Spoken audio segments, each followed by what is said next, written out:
shisha ba phik ta ya na ngam tip shu ya ka khret kap ja ngam tip shu jaru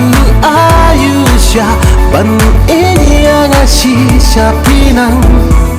Can tru jing it ben den ya na to ben den da shisha pi dai u sim ka hi ma jang na hi wan but sun sha lam ta ha jing em jang na pi long u nai khap sang sim ya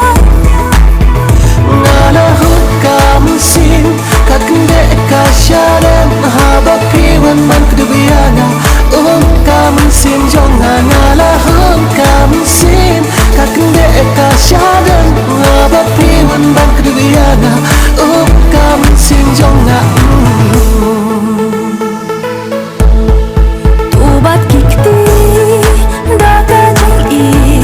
ka chaba pi alam nan nga be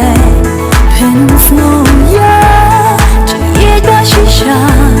ka bani ya pel na pi hama nga susku shisha ba phik ta ya na ngam tip shu ya ka khret kap ja ngam tip shu jaru ayusha ban ya nga shisha pinang Can tru jing it ben den ya na to ben den da shisha hi dai u sim ka hi ma jang na hi wan but sun sha lam ta ha jing em jang na pi long u nai khap sang sim ya nga la hu kam sin ka kende ka sharem ha ba pi wan man ku ya na kam sin jong nga la hu kam sin ka kende ka sharem ha ba pi wan man ku ya na kam sin jong nga la hu kam sin ka kende ka sharem ha ba pi wan man ku ya na kam sin jong nga la hu kam sin ka kende ka sharem ha ba pi wan man ku ya na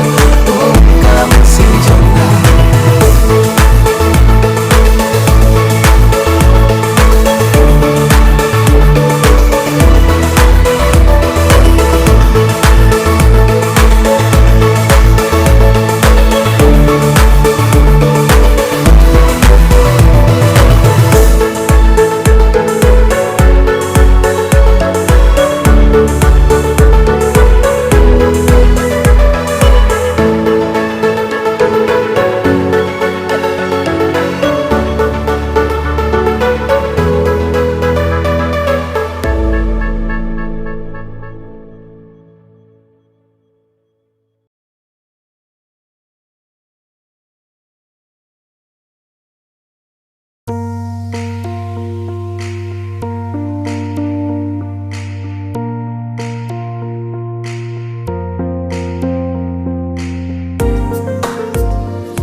hôn xoét lăng ly ngầm qua baka lawi jong phi kan thuli ngan penbiang pendap ya phi baro sirta klem phi kaspa kapeu kan long sudah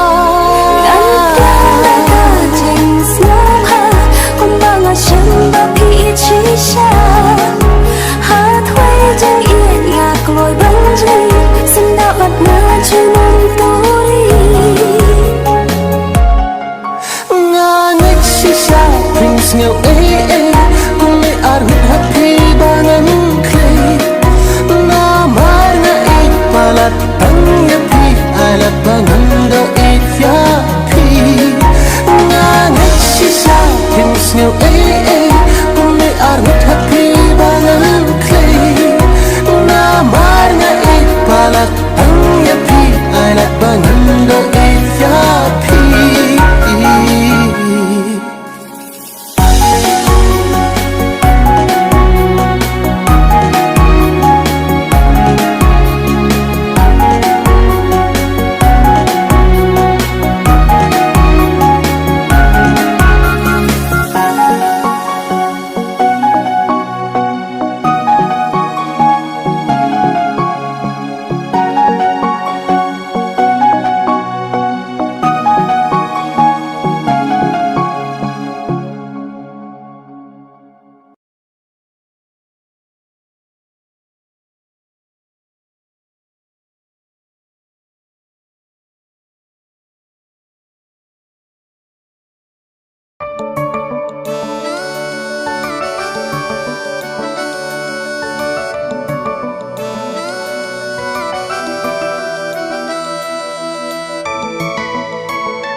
nga iskun ya idur bhabri jong phi ba phu samki nga iskun ya dur bhabri bantrwa happy nganlu da dur bhabri phi penlung a da kun lokin happy ngan yo pla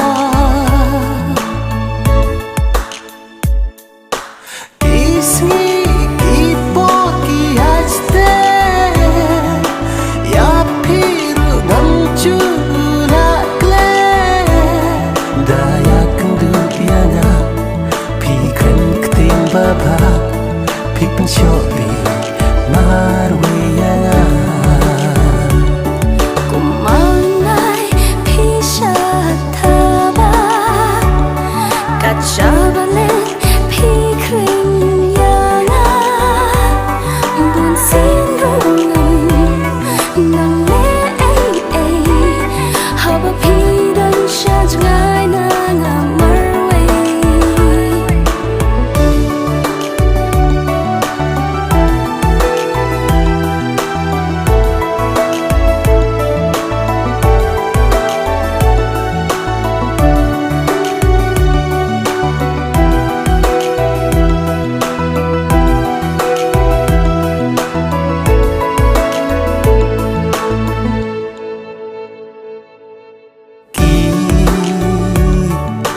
Bapa syai barok kapa pikren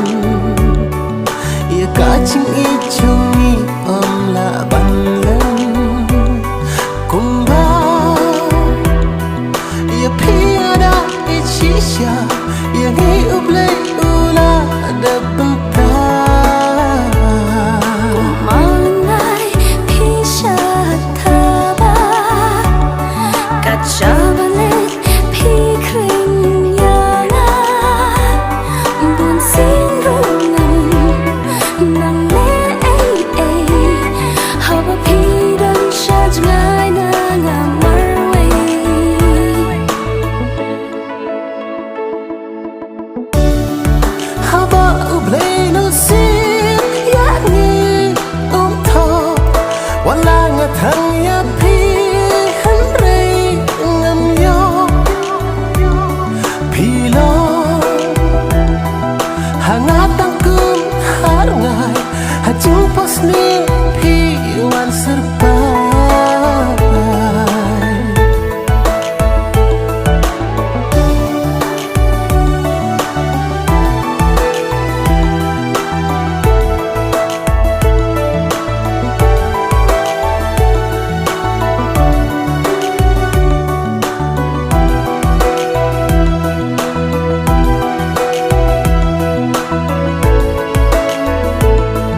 Gamla ban mudur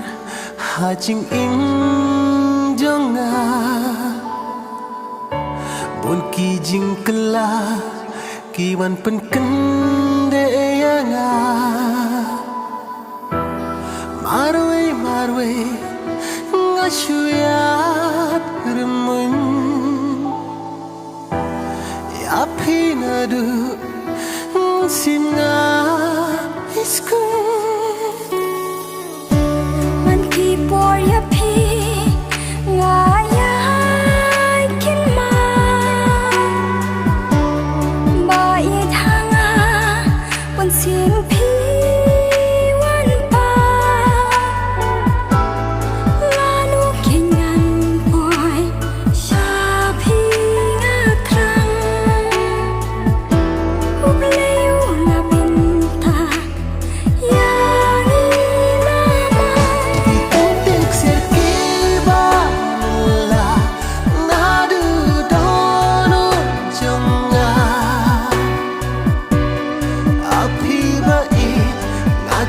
ban pla baya pinga da shisha ki kuntin ksir ki banala nadu dono jonga happy bai nakloy ban pla baya pinga da shisha